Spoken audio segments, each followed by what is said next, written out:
There is $1 billion that's being spent on the streetcar in San Diego. It works out to about $100 million a mile for that streetcar.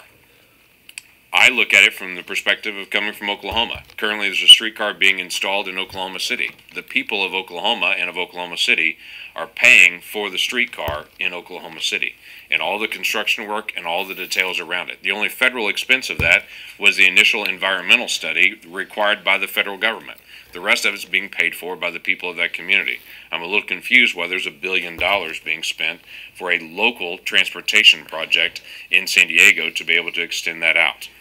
There's also areas that I talk about the lack of oversight. I gave you some small examples like the Doggy Hamlet. Some large examples are out there as well. The tax gap has been an issue that GAO has listed year after year after year as a high risk.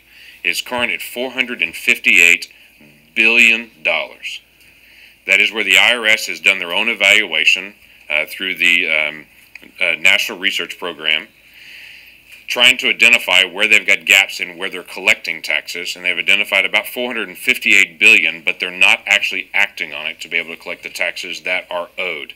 There's also a do not pay and a do not use system.